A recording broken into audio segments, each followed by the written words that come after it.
বলে যে আমরা সংসদে গিয়ে ঠিক করব, আমরা সংসদে যাচ্ছেন কিভাবে? যাওয়ার প্রক্রিয়াটাই তো অবৈধ। যে সংবিধানে যেমন গণভোট নেই, একইভাবে সংবিধানে বলা নাই 2026-এর ফেব্রুয়ারিতে আপনি নির্বাচন করবেন। তার মানে কি টোটাল কান্ট্রি এখন ইউনুস সংবিধানে মোতাবেক মূল সংবিধানের বাইরের থেকে চলছে এবং এটি সংবিধান। তা না হলে আপনি নির্বাচন এবং গণভোট একই দিনে দিলেন, এইটা আমার কোন সংবিধান পারমিট করে?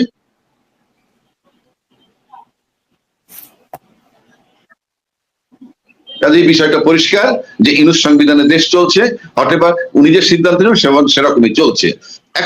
এখন ধরেন অনেকে তো বলছেন যে আপনি যেহেতু সংবিধান নিয়ে বলছিলেন এই জন্য প্রশ্নটা আমার মাথায় আসলো যে ধরেন আপনি তো 24 নির্বাচনকে বাতিল করেন নাই, মানে আপনি তো 24 নির্বাচনকে যেহেতু বাতিল করেন নাই সেই হিসাবে তো নির্বাচন হওয়ার কথা 29-এ, মানে অনেকে এই জাতীয় প্রশ্ন কিন্তু রেজ করছে ইদানিং যে আপনি কিসের কথা বলছেন।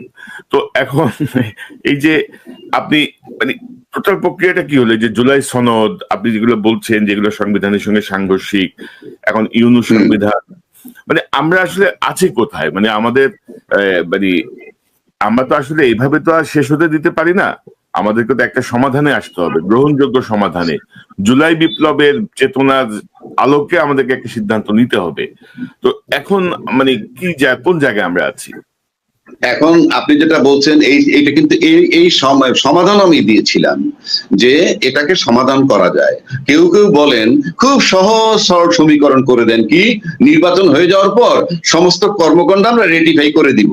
আরে ভাই আপনি ওই পর্যন্ত যাবেন কিভাবে? আপনি তো পার্লামেন্ট পর্যন্ত যেতে হবে একটা বিধান নিয়ে, তারপরে না আপনি রেটিফাই করবেন। তাহলে তো বাংলাদেশ সংবিধান লাগবে না, অলওয়েজ নির্বাচন করে তারপর সংসদে ঢুকে বলবেন এই যে নির্বাচন হয়েছে এইভাবে, এটা বৈধতা দিলাম। আপনি পার্লামেন্ট পর্যন্ত যাওয়ার তো একটা প্রক্রিয়া লাগবে। আপনি একটা গাড়ি বন্ধ হয়ে আছে, সেই গাড়িটা যদি চালাইতে চান গাড়িটার ভিতরে ঢুকতে হবে, তারপরে গাড়ি স্টার্ট দিবেন, তারপরে চলবেন। আপনি তো সংবিধানে ঢুকতে পারতেছেন না। যেই মুহূর্তে সংবিধানে বলা ছিল না শেখ হাসিনা প্রধানমন্ত্রী পালিয়ে গেলে কি হবে, আমার সংবিধানে কোথাও বলা আছে যে পালিয়ে গেলে কি হবে? পালিয়ে গেলে কি হবে বলা নাই। এখন আসেন, দা মোমেন্ট উনি পালিয়ে গেছেন ঠিক ওই মুহূর্ত থেকে নির্বাচন সংক্রান্ত বিষয়টা ফুল স্টপ, একদম থেমে গেছে। ওখানে আর কিছু করার নাই। আপনি সে কারণে কিছু করার নাই বিধায় অন্তর্বর্তীকালীন সরকার হিসেবে চলছেন। যদি ইউনূস সাহেবকে বলা হয়তো যে ঠিক আছে ওনাকে আমরা বিকল্প প্রধানমন্ত্রী হিসেবে নিয়োগ দিলাম, তাহলে 29 সাল পর্যন্ত উনি থাকতেন, পরিষ্কার। আর যারা বলেন আপনি সংবিধান সংসদে গেলে ঠিক করে ফেলবেন, আচ্ছা ধরেন আপনি যখন নির্বাচনটা তফসিল ঘোষণা করবেন, এই নির্বাচন কমিশন তফসিল ঘোষণা করার সময় বলা হয় যে গণপ্রজাতন্ত্রী বাংলাদেশ সরকারের বা বাংলাদেশ সংবিধানের এত নম্বর অনুচ্ছেদ মোতাবেক আমি তফসিল ঘোষণা করছি, বলে না? জি হ্যাঁ, তাহলে এখন যদি উনি তফসিল ঘোষণা করেন, কোন তফসিল মতো কোন ইয়ে মোতাবেক করবেন? সংবিধানের অনুচ্ছেদ মোতাবেক যদি করতে যান কিভাবে ঘোষণা করবেন? মেয়াদ তো শেষ হয়ে গেছে বহু আগে। আপনি ফেব্রুয়ারি 2026-এ নির্বাচন ওই সংবিধান মোতাবেক কিভাবে দিবেন? এটা সমাধান আমি দিছিলাম আজকে থেকে 3-4 মাস যাবত বলে আসতেছি, কি যে জুলাই ঘোষণাপত্রটা আমরা করেছি এই যে গত 5 আগস্টে, সেই জুলাই ঘোষণাপত্রটাকে একটু সংশোধন করলে হয়ে যায়। সেটা কি যে এই সরকারের মেয়াদ, এই সরকারের নাম তো দিছে অন্তর্বর্তীকালীন সরকারের প্রধান হিসাবে উনি দায়িত্ব পালন করবেন, এবং এই সরকারের মেয়াদ 8ই আগস্ট 2024 থেকে 30শে জুন 2026 পর্যন্ত দেওয়া হইলো, এবং এই মেয়াদের মধ্যে উনি একটা নির্বাচন কমিশন গঠন করবেন এবং উনি একটা নির্বাচন দিয়ে নির্বাচিত সরকারের ক্ষমতা হস্তান্তর করবেন। এই সংশোধনীটিকে আনলে সেই সংসদ নির্বাচন করে সংসদ পর্যন্ত যাওয়াটা একটা বৈধতা লাভ করে। তারপরে থাকতো আপনার এই গণভোট, এই জুলাই সনদ, এই আপনি তো সেই জায়গাটা রাখেন নাই ভাই। এই গ্যাপটা আপনি কি দিয়ে কভার করবেন? আপনি দেখেন না এখনো করা যায়, এখনো করা যায়। খালি বলে যে আমরা সংসদে গিয়ে ঠিক করব, আমরা সংসদে যাচ্ছেন কিভাবে? যাওয়ার প্রক্রিয়াটাই তো অবৈধ। দেখেন যাওয়ার প্রক্রিয়া অবৈধ, আপনি যেতেই পারতেছেন না।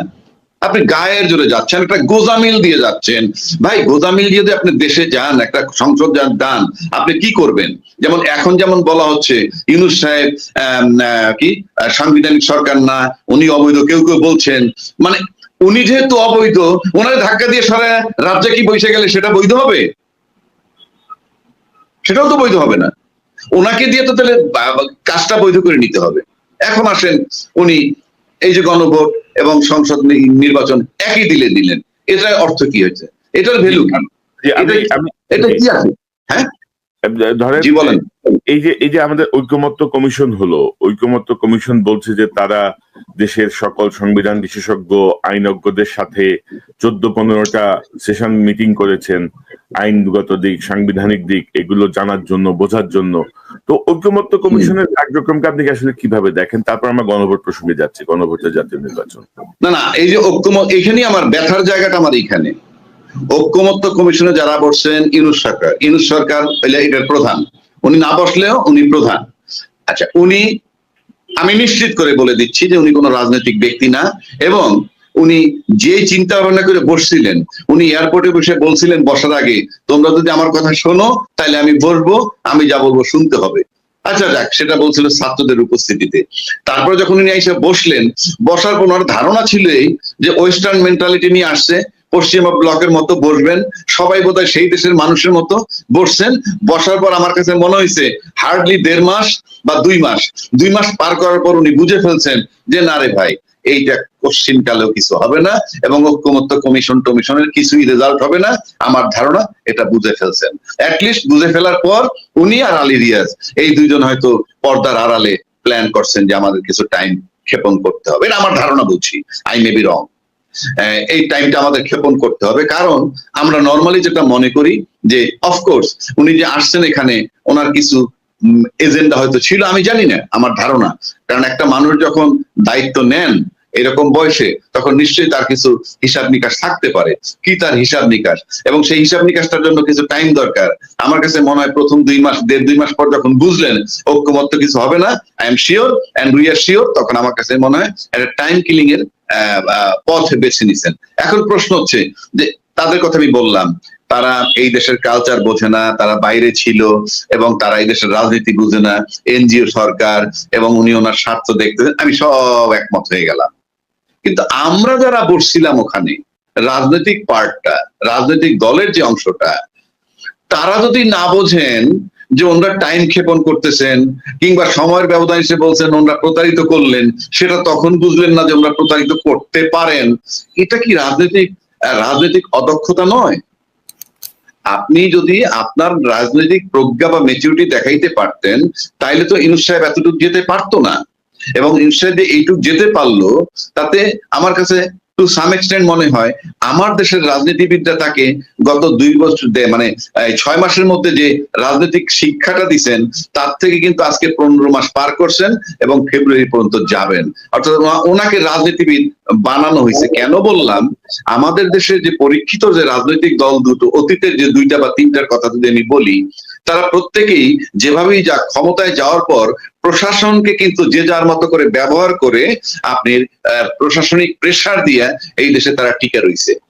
কিন্তু ব্যতিক্রম ইউনূস সাহেব 2 বছর টিকে থাকলেন, তার সাথে না ছিল পলিটিশিয়ানদের কোঅপারেশন, না ছিল প্রশাসনিক কোঅপারেশন।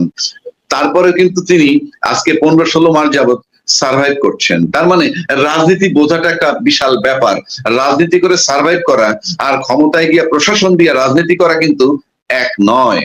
আমরা কিন্তু যত কথাই বলি, বিগত 16 বছরে যে সরকারটা ছিল, কোন রাজনীতিবিদ ছিলেন না, ক্ষমতায় বসে প্রশাসন দিয়ে টর্চার করে উনি ক্ষমতায় ছিলেন। অর্থাৎ প্রশাসনের 14-15 লক্ষ লোক ছিল ওই সরকারের জনগণ, আর তিনি ছিলেন সরকার। অর্থাৎ ওই সরকারটাকে যদি আপনি টানেন, 16 বছরের সরকারটা, সে ছিল বাংলাদেশে, ওই 16 লক্ষ লোক ছিল বাংলাদেশের জন্য ইসরায়েল, আর বাকি 18 কোটি লোক ছিল ফিলিস্তিন। এবং সেই কায়দায় দীর্ঘ 16 বছর রাজত্ব করে গেছেন। এবং আমরা রাজনৈতিক দল যারা ক্ষমতায় ছিল, তারা নো ডাউট অ্যাবাউট ইট, প্রত্যেকটা রাজনৈতিক দলই জনগণের উপরে প্রশাসনিক, বিচারিক টর্চার করেছেন।